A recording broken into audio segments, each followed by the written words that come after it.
Hello guys, Eddie V here, and I'm going to show you how to replace an engine brake switch on a Volvo.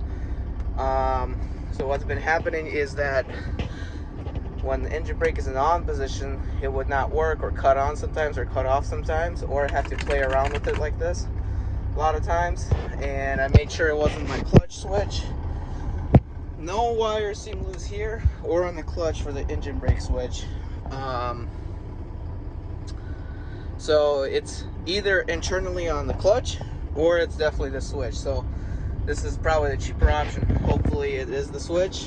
I bought another exact same one from Freightliner because this is a glider truck, so they use a Freightliner engine brake switch for this engine.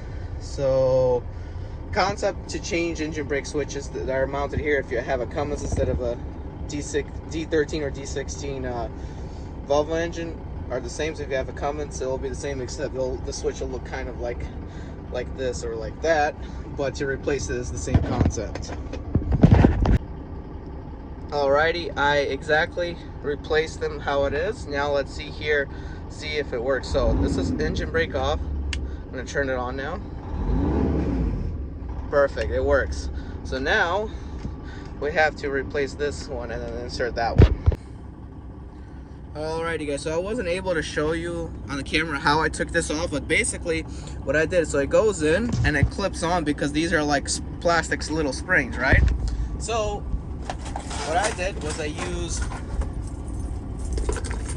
this metal piece, and on the inside of here, I would put it between this right here, and I'll push it, and then with my other hand I would pop it out because these are like springs. So next, what you're going to do is, now remember the position of the wires of the new switch, and then take them out, pull them off. And what you're going to do now is you're going to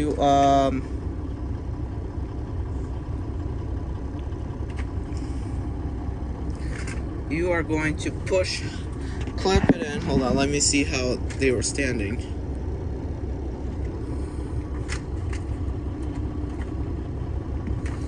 You're going to clip it in, and the way you're going to do that is you're going to clip it in the same way. You're just going to push it right in.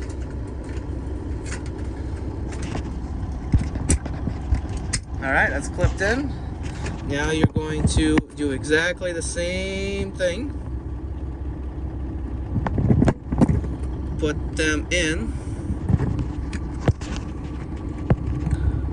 attach them,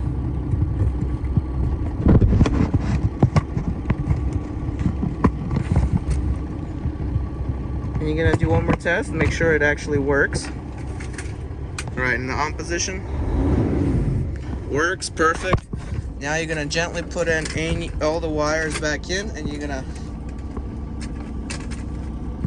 going to clip it back in like that. So you're gonna grab one of these and you're going to just screw it back on.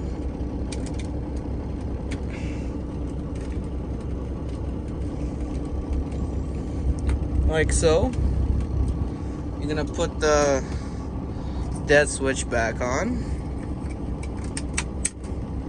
and you're gonna put this clip back on. Oops, I kind of started the windshield wipers, but put it back on like so. And there you go. That's it. That's how you change the switch. Now it works perfectly, as opposed to this one that was, I don't know, kind of shaking. So hopefully that fixed the issue, and I'll just keep this as an extra part just in case, and I'd be good to go. Alright guys, don't forget to hit the like button and subscribe to this channel. Not canceled. Guys, I'm Eddie V. 2004 Turn right.